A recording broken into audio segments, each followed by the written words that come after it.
Bismillahirrahmanirrahim. Assalamualaikum warahmatullahi wabarakatuh.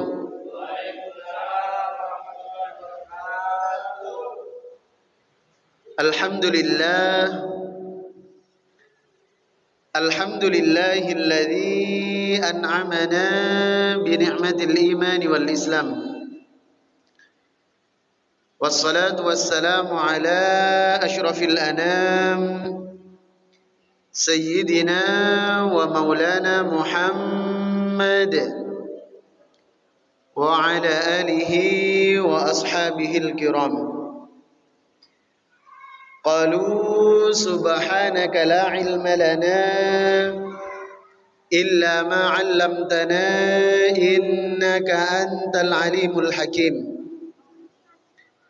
Allahumma anfa'na bima 'allamtana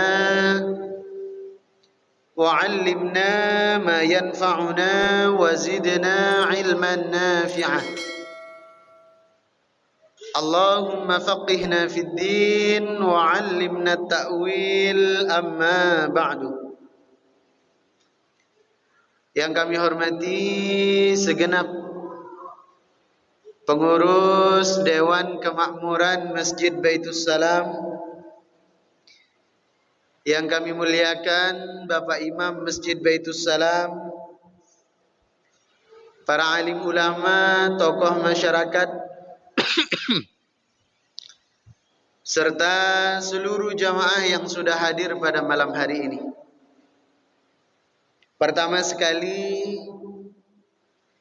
tak henti-hentinya kita bersyukur kepada Allah dengan sama-sama kita mengucapkan Alhamdulillahi Rabbil Alamin atas segala nikmat yang telah Allah karuniakan kepada kita, dan bersalawat kepada Rasulullah dengan kita mengucapkan Allahumma salli ala Sayyidina Muhammad wa ala ali Sayyidina Muhammad. Jamaah sekalian yang dimuliakan oleh Allah, alhamdulillah pada malam hari ini dengan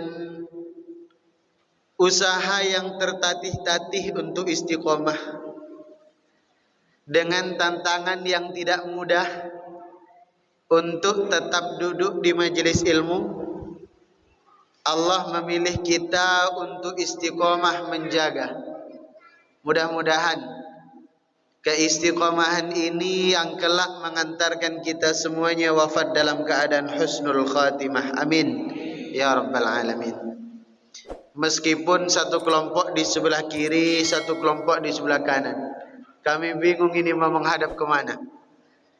Ini apakah karena memang jamaah lebih suka di pojok, atau karena ini menyimpulkan keadaan perpolitikan Batam hari ini? Ada yang separuh kelompok kiri, ada yang separuh kelompok kanan. Ini kalau dilihat dari suaranya imbang. Cuma memang Pak Imam lebih condong ke kiri, meskipun masih belum pasti juga beliau. Nah, sementara Pak Ade di tengah. Dia bingung apakah ikut partainya atau ikut, karena partainya ini kan. Alhamdulillah. Apalagi setelah kita menonton acara debat kemarin, wah, sudah semakin panas ini. Paling tidak kita sudah menilai mana yang kira-kira cocok. Tidak memastikan 100%, tapi paling tidak menjadi sudut pandang kita bertambah, mudah-mudahan lebih meyakinkan, bukan semakin meragukan. Bapak Ibu yang dimuliakan oleh Allah, malam hari ini kita kembali melanjutkan kajian tafsir Al-Quran dalam surah Al-Balad. Kemarin kita sudah bahas ayat laqad khalaqnal insana fi kabad, bahwa Allah menegaskan kepada kita setiap manusia itu pasti punya keresahan hati. Pasti. Tidak ada manusia yang terlepas dari persoalan hidup. Ada yang diuji dengan hartanya, tapi sehat. Ada yang diuji dengan kesehatannya, tapi banyak duit. Ada yang sehat, banyak duit, anaknya susah diatur. Ada yang anaknya soleh solihah, emaknya nggak karuan. Ada yang emaknya solihah, bapaknya nggak pernah sholat. Ada yang sudah sempurna semuanya, sakit-sakitan. Maka setiap kita pasti punya masalah. Setiap kita pasti punya keresahan hati. Yang membuat kita sampai hari ini sulit bersyukur adalah karena kita seringkali membandingkan kehidupan kita dengan kehidupan orang-orang di sekeliling kita. Padahal yang mereka tampakkan itu hanya yang baik-baik saja. Masalahnya enggak mereka tampakkan. Persoalan hidupnya tidak mereka ceritakan. Makanya akhir-akhir ini saya itu kadang-kadang suka tertipu. Terutama dengan orang-orang yang aktif di media sosial. Ada yang di media sosial itu sehari-hari sepertinya dengan istri romantis. Hari ini jalan ke sini foto berdua. Besok makan di sini foto berdua sekaligus menu makanannya. Bulan depan lagi jalan-jalan ke negeri ini. Bulan depan lagi jalan-jalan ke wilayah ini. Wah, seakan-akan romantis. Lah tiba-tiba di tengah romantis yang kita anggap bahagia itu, istrinya DM kepada saya bahwa dia digugat cerai oleh suaminya. Padahal kita menganggap selama ini, wah enak sekali jadi dia ya. Kerjanya sebentar. Orang lagi kerja dia libur. Orang libur dia liburan. Paling enak sudah hidupnya. Ternyata DM juga kepada kita bahwa rumah tangganya sedang goncang. Maka sekali lagi setiap kita pasti punya persoalan hidup. Maka fokus kepada hidup kita masing-masing. Jangan sampai kita kurang bersyukur kepada Allah karena terlalu banyak membandingkan dengan hidup orang lain. Sekarang kita lanjut. Kata Allah Subhanahu wa taala dalam ayat berikutnya, ayahsabu alla yaqdiru alaihi ahad. Ayat berapa itu? Saya pastikan dulu. Ayat kelima. Ayahsabu alla yaqdiru alaihi ahad. Apakah manusia itu mengira bahwa tidak ada seorang pun yang berkuasa atasnya? Maksudnya ayat ini bukan bertanya. Ayat ini Allah sedang menyindir kebanyakan manusia yang terkadang kalau diberi kelebihan oleh Allah Subhanahu wa taala, dia merasa dia bisa mengendalikan segalanya. Dia bisa mengontrol semuanya. Ini salah satu kelalaian yang menipu. Ketika Allah karuniakan kita jabatan yang tinggi, kita merasa bahwa semuanya berada dalam kendali kita. Kita lupa, jangan kita merasa bahwa semua berada dalam kendali kita, padahal kita sendiri itu semua dalam pengendalian Allah Subhanahu wa taala. Tapi karena kita buta, akhirnya punya jabatan sedikit merasa punya kuasa, merasa punya kendali, merasa dia yang paling menentukan. Karena kekuasaannya yang salah terlihat benar. Karena kekuasaannya yang benar terlihat salah. Dia buat begitu.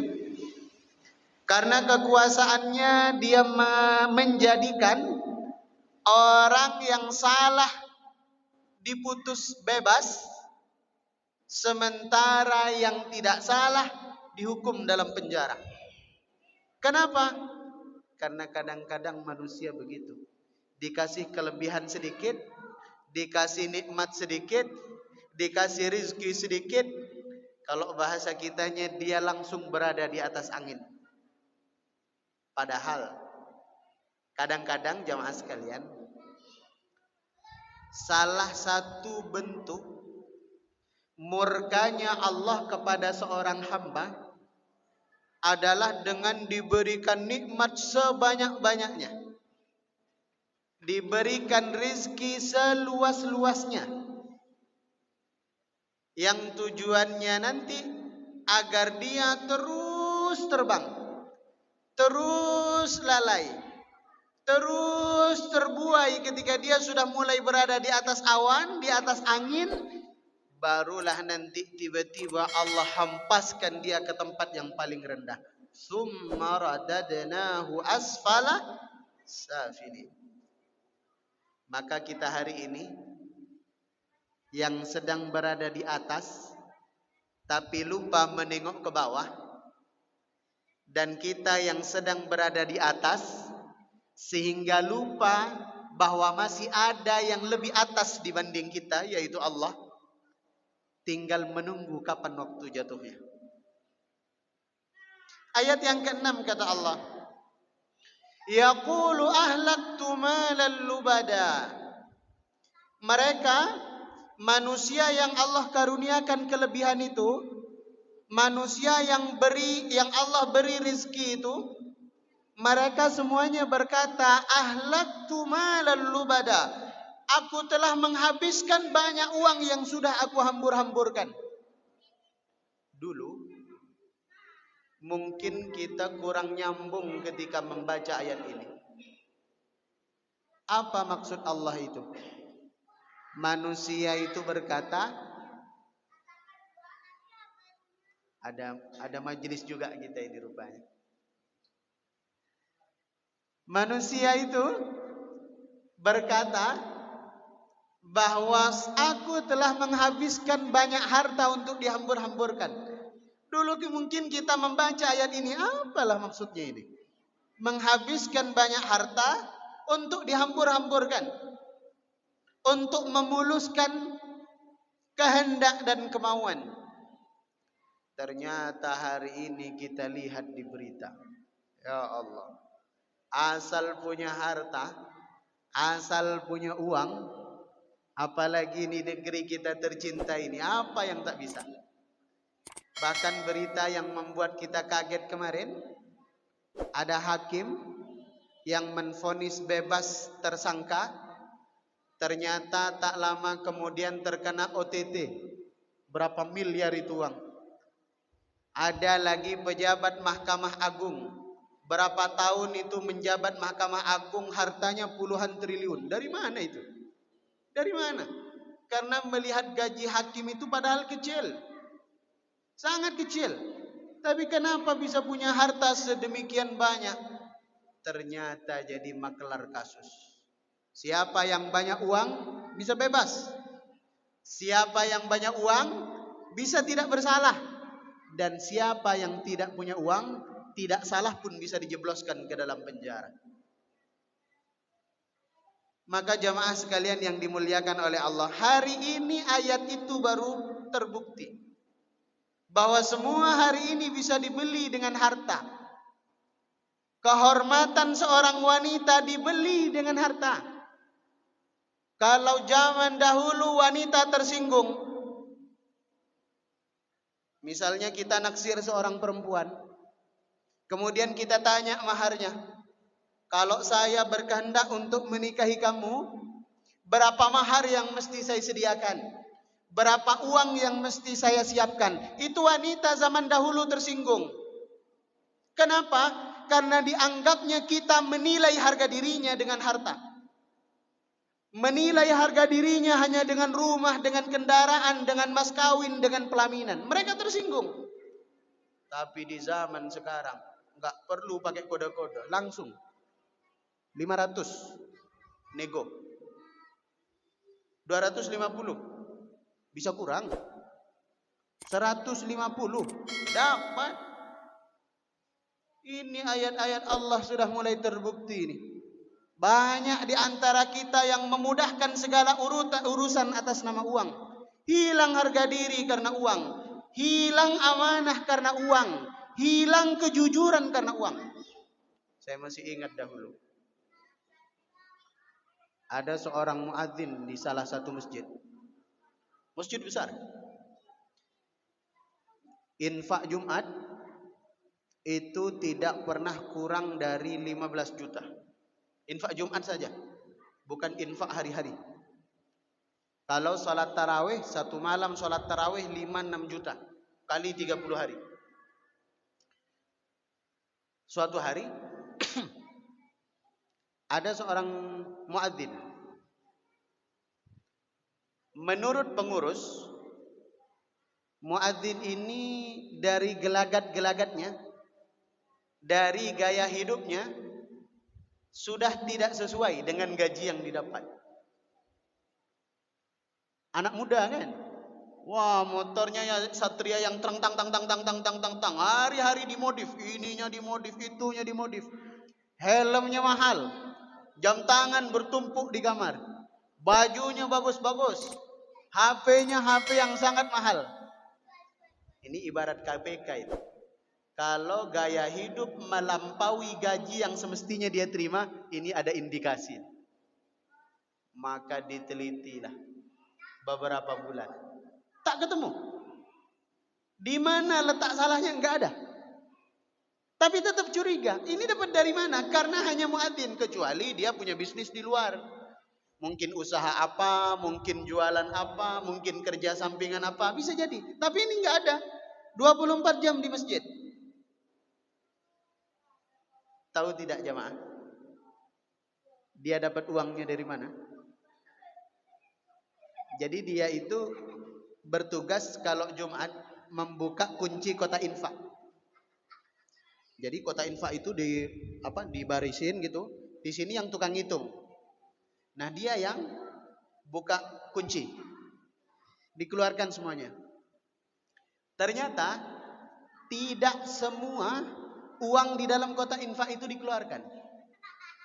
Disisakan 100.000, 200.000 dalam satu kotak. Setelah itu ditutup, taruh belakang. Kita kan di sini hanya fokus menghitung saja. Kita nggak ada suudzon apakah di dalam kotak itu masih tersisa atau enggak. Nanti disisakan 300.000 belakang. Kapan dia buka? Setelah sholat asar. Habis sholat Jumat dihitung bersama-sama. Habis sholat asar dia masuk ke ruangan. Disitulah dia buka kembali, diambil sisa-sisa uang yang tidak dikeluarkan semuanya tadi dalam kota infak. Berapa lama itu? 5 tahun. 5 tahun. Suaranya enak. Kalau azan merdu luar biasa. Tapi tiba-tiba hilang sama sekali. Kenapa? Uang. Maka hari ini kita juga begitu. Ini salah satu contoh kecil. Kalaulah di masjid saja, kadang-kadang masih ada orang yang tidak takut kepada Allah, apalagi di luar masjid. Kalau di masjid saja, masih ada orang yang berani nilep, makan, korupsi uang infak, padahal dosanya itu tanggung seluruh jamaah. Apalagi di perusahaan tempat kita kerja, apalagi di warung tempat kita jual beli. Maka Allah ingatkan kita, jangan sampai rusak harga diri hanya karena uang. Jangan sampai rusak integritas gara-gara uang. Kita lanjut. Alam naj'al lahu 'ainain, kata Allah. Bukankah kami telah menjadikan bagi manusia itu 'ainain, 2 mata? Tidakkah manusia itu sadar, kata Allah, bahwa kami telah menciptakan untuknya, kami telah memberikan kepadanya 2 pasang mata? Apa maksud pertanyaan ini? Sama seperti begini jamaah. Ada seseorang yang datang ke rumah kita, memberikan sejumlah uang kepada kita. Dia memberi uang kepada kita karena dia tidak punya uang atau karena uang dia lebih banyak? Saya ingin tanya. Ada orang datang ke rumah kita ngasih uang. Mungkin karena kita udah kerja di rumahnya, mungkin karena kita sudah berjasa dalam hidupnya, dia ngasih kita uang. Ketika dia ngasih kita uang, asumsi kita pada saat itu adalah dia memberi uang kepada kita karena di rumahnya tidak ada uang, atau dia memberi uang kepada kita karena uang di rumahnya lebih banyak. Kira-kira yang mana? Dia memberi uang karena tidak ada uang di rumah, atau dia memberi uang karena dia punya uang lebih banyak di rumah, makanya dengan mudah dia memberi kita? Kira-kira yang mana? Karena dia punya uang lebih banyak, makanya dia mudah memberi. Sama dalam ayat ini Allah sedang menyindir kita. Hei manusia, yang kalian bangga dengan jabatannya, merasa berkuasa dan bisa mengendalikan semuanya. Hei manusia, yang kalian merasa dengan uang kalian bisa kita beli segalanya, bisa rusak harkat dan martabat serta kemuliaannya. Hei kalian semuanya, bukankah Allah telah memberikan kepada kalian dua mata? Apakah Allah yang memberikan kalian mata, Allah bisa melihat? Jauh lebih hebat penglihatannya, makanya Allah memberikan kepada kita dua mata. Seakan-akan ayat ini Allah sedang menyindir kita. Kalau dengan dua mata pemberian dari Allah, kita bisa melihat mana hijau, mana merah, mana hitam, mana putih, mana gelap, mana terang. Kita bisa melihat, maka Allah yang memberikan kita mata jauh lebih jelas penglihatannya. Maka Allah yang memberikan kita mata jauh lebih teliti sudut pandangnya. Maka kita hari ini begitu. Kita kan kerap kali bermaksiat, kerap kali kita membangkang, kerap kali kita lalai, karena kemungkinan terbesarnya kan kita tidak menyangka bahwa Allah akan melihat kita, kan begitu? Contoh yang paling sederhana, di depan perumahan Arira ada minimarket. Kita masuk ke dalam minimarket. Kira-kira bapak-bapak berani enggak nyolong? Satu saset sampo saja, satu saset. Bukan satu botol, satu saset. Berani enggak kira-kira nyolong? Kenapa? Kenapa? Ada CCTV. Ada CCTV. Padahal CCTV itu ada kelemahannya. Misalnya CCTV di sini. Kalau CCTV di sini, saya mencuri di sini, semuanya kelihatan. Tapi kalau saya mencuri di bawahnya, itu nggak kelihatan. Nggak kelihatan. Atau kalau saya mau lebih nekat, saya putus dulu kabelnya, tidak berfungsi lagi itu CCTV. Atau saya halangi lensanya, ini ada CCTV ini. Saya halangi lensanya, nggak bisa lagi dia melihat. Kita merasa diawasi CCTV saja, kita bisa berhati-hati untuk tidak melanggar. Pertanyaannya adalah, mengapa dalam menjalani kehidupan kita seringkali melanggar? Berarti kita tidak merasa bahwa seluruh gerak-gerik kita ini diawasi oleh CCTV. Dan CCTV bukan CCTV buatan manusia. CCTV buatan manusia ada keterbatasannya. Kalau cahayanya kurang, dia merekam kita nggak jelas. Kalau sinyalnya terganggu, videonya patah-patah. Kalau kamera CCTV-nya murah, maka resolusinya rendah, burik. Banyak semutnya. Tapi kita dalam menjalani kehidupan ini, CCTV-nya 360 derajat. Tidak mungkin kita bisa bersembunyi. Karena CCTV berada di diri kita. Siapa CCTV-nya?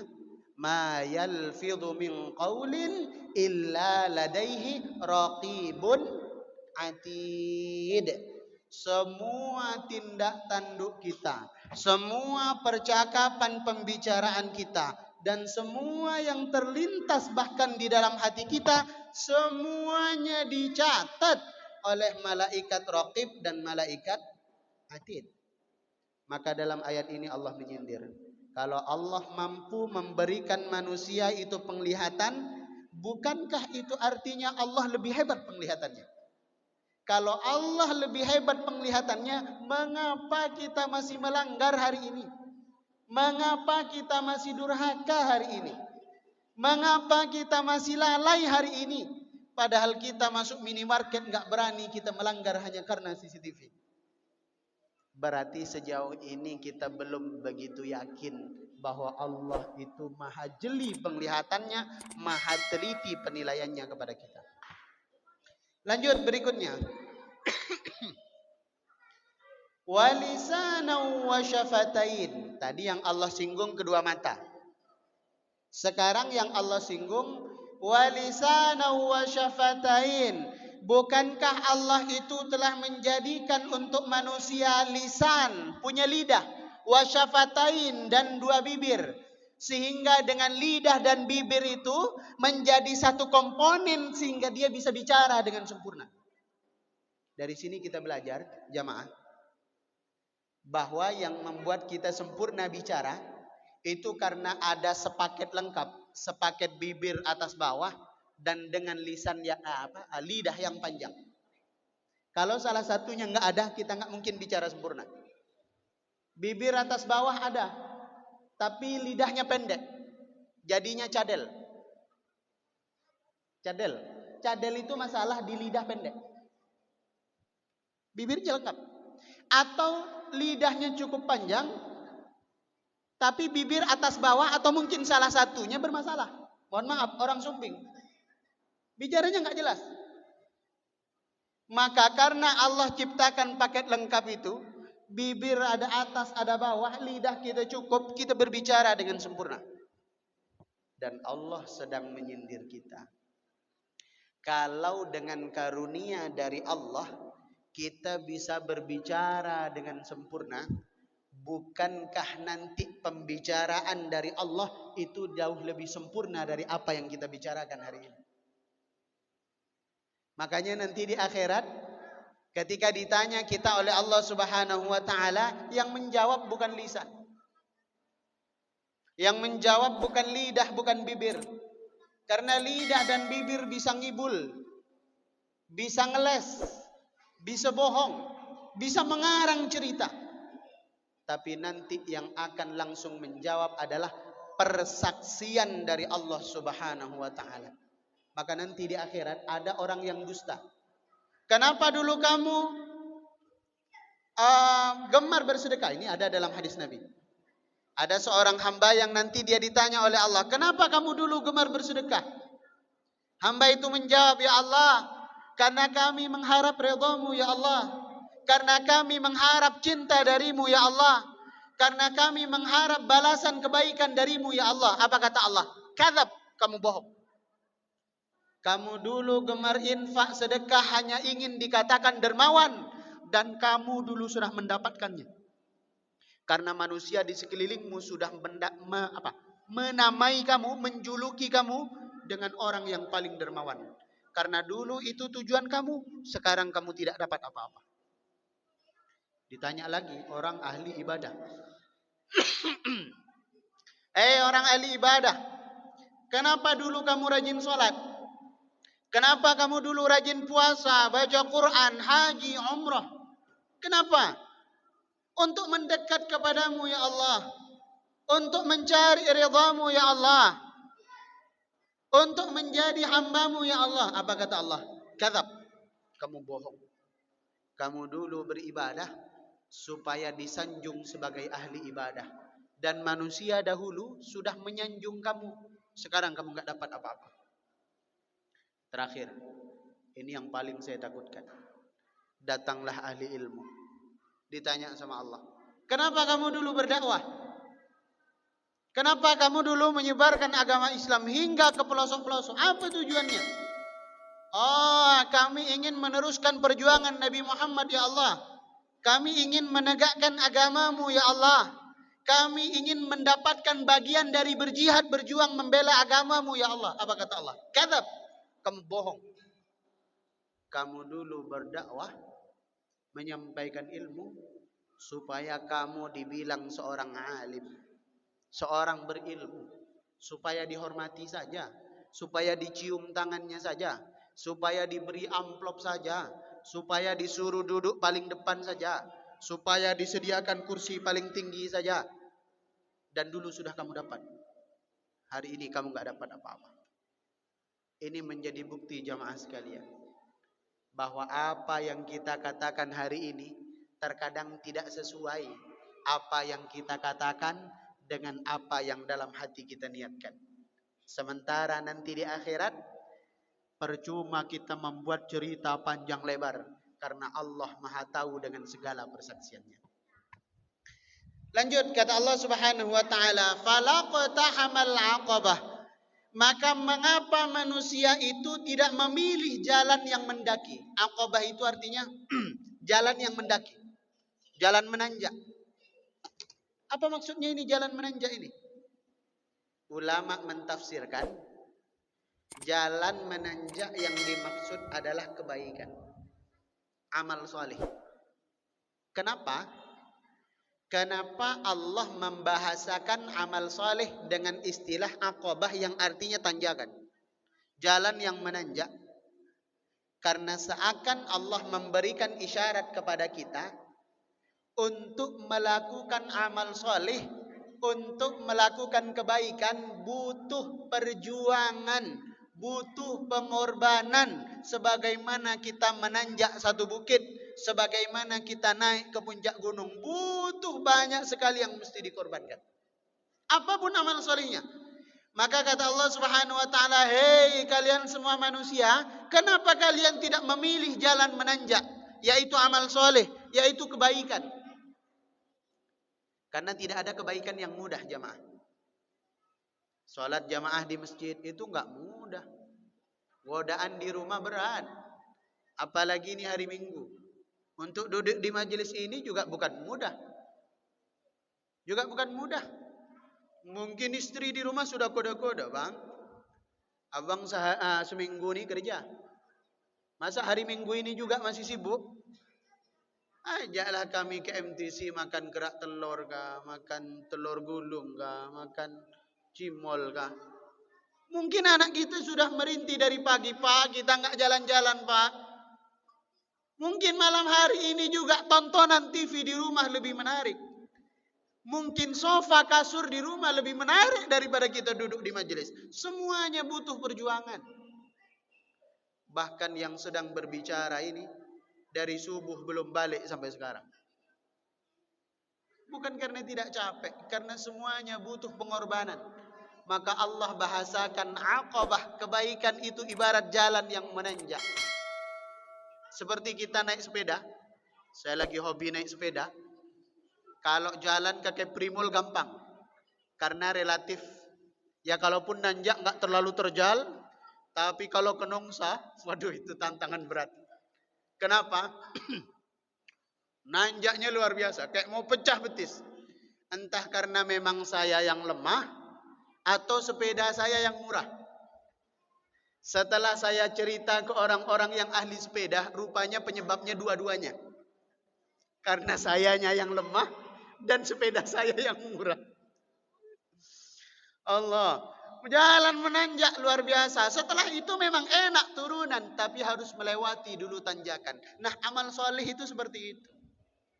Sebelum kita memanen hasilnya, sebelum kita memetik buahnya, terlebih dahulu kita harus susah payah menanjak.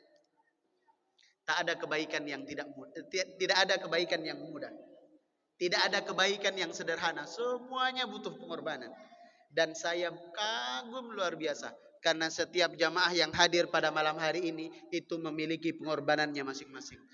Ada yang melawan rasa ngantuknya, ada yang melawan rasa laparnya, ada yang melawan dengan kegiatan di luar, ada yang melawan dengan tontonan di rumah, ada yang melawan dengan istirahat seharian. Semuanya dilawan untuk al-aqabah, mendaki jalan yang tinggi. Dan ayat selanjutnya Allah memberikan urutan. Jalan yang mendaki tadi, jalan yang menanjak tadi, Allah urut mulai dari yang paling besar pahalanya sampai yang paling kecil pahalanya. Saya ulang. Dari kebaikan yang Allah ibaratkan seperti jalan menanjak tadi, di ayat selanjutnya Allah paparkan kepada kita mulai dari yang paling besar pahalanya. Apa nih? Kebaikan yang paling besar pahalanya sampai kepada kebaikan yang paling kecil pahalanya. Apa itu? Insya Allah kita bahas di pertemuan yang akan datang. Wallahu a'lam bissawab. Sebelum kita tutup, sebentar, ini jam berapa Insya? 7 lewat 7 lewat mana nih? 4. Oh, masih ada kurang lebih 9. 9 menit. Hah? Oh ya. Masih ada kurang lebih 9 menit. Kalau ada pertanyaan, jamaah silakan. Tentang apa yang kita bahas atau di luar tema pembahasan kita juga silakan. Asal jangan tanya, Ustadz ke kelompok kanan atau ke kelompok kiri, itu jangan ditanya sekarang. Ntar kalau kita ngopi baru saya jawab. Karena sekarang nih lagi sentimen ini. Ada kubu Ustadz, ada kubu pengusaha. Yang kasihan kita, Ustadz bukan, pengusaha bukan. Kita mau berpihak kemana ini? Allah. Silakan jamaah, mungkin ada pertanyaan. Saya mau menanyakan begini Pak Ustadz, bagaimana hukumnya menerima upah dari hasil perkawinan binatang? Contohnya seperti ini. Misalkan saya punya kambing betina, sedangkan kambing ini mau dikawinkan ke kambing jantan si A. Itu kalau di kampung saya itu dipatok Pak Ustadz. Pada umumnya itu udah ada tarifnya gitu. Bagaimana hukumnya seperti itu, menerima hasil dari upah perkawinan binatang ini? Yang kedua, bagaimana kalau kita menjual hasil kotoran kambing ataupun yang lainnya itu kan sudah tidak boleh, atau dirubah dengan ijab kabulnya. Soalnya yang terjadi di masyarakat, terutama di kampung saya itu, limbah atau kotoran kambing itu laku atau dijual belikan. Cukup itu saja. Assalamualaikum warahmatullahi wabarakatuh. Waalaikumsalam warahmatullahi wabarakatuh. Wah, ini menarik ini Pak pertanyaan juga. Pertama tentang mengambil upah dari proses mengawinkan hewan. Apakah boleh? Murni boleh. Boleh, halal. Misalnya saya punya kambing jantan, Bapak punya kambing betina. Ini kalau nggak bertemu nih nggak jadi ini. Nggak beranak pinak ini. Cuman kan mesti sepakat. Ini mau dibayar dalam bentuk uang atau dibayar dalam bentuk anaknya nanti. Kalau di kampung saya dibayar anak. Jadi kawin, anak pertama untuk saya misalnya, nanti anak kedua untuk Bapak. Itu bisa, boleh. Atau mungkin saya tidak mau sepakat seperti itu, saya mau uang saja. Jadi Bapak silakan pakai jantan saya, nanti masuk ke betina Bapak, nanti akan hamil, akan lahiran, saya nggak akan minta, tapi Bapak bayar di awal kepada saya. Mungkin 500.000 atau mungkin berapa sekian, sesuai dengan yang ditentukan. Boleh, halal. Boleh, nggak masalah. Yang penting redho sama redho. Redho sama redho dan nggak ada menipu.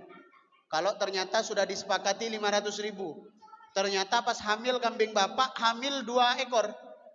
Saya tiba-tiba nggak terima. Oh, 1 ekor untuk saya. Oh, nggak boleh. Itu di luar kesepakatan. Kalau ternyata anaknya kembar, ya itu rezeki Bapak. Sudah. Yang kedua, nah ini yang lebih menarik nih. Secara umum, segala sesuatu yang najis itu tidak sah untuk diperjualbelikan. Tidak sah. Termasuk diantaranya kotoran kambing dalam konteks yang Bapak tanya. Kotoran kambing berarti nggak sah diperjualbelikan. Nggak sah. Karena kotoran kambing itu hukumnya najis. Dan barang najis dalam mazhab Syafi'i tidak sah diperjualbelikan. Caranya gimana? Tidak diperjualbelikan, tapi bahasanya mengganti upah.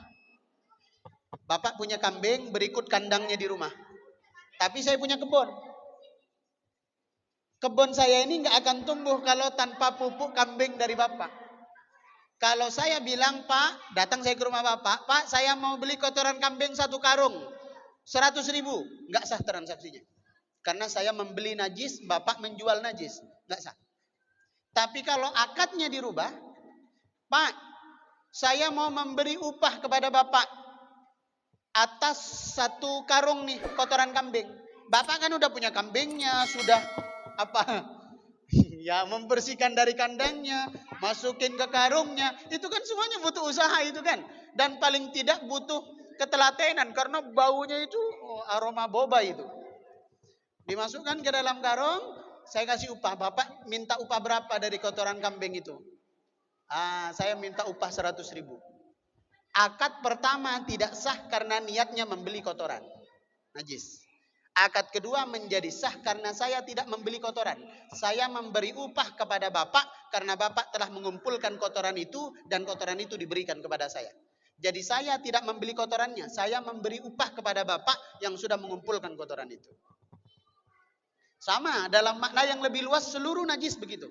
Nggak sah diperjualbelikan, tapi boleh direkayasa akadnya memberi upah, bukan menjual beli najis. Allahu a'lam. Baik, kita karena sudah adzan Isya, kita tutup dengan doa penutup majelis. Subhanakallahumma wa bihamdika asyhadu an la ilaha illa anta astaghfiruka wa atubu ilaik. Assalamualaikum warahmatullahi wabarakatuh.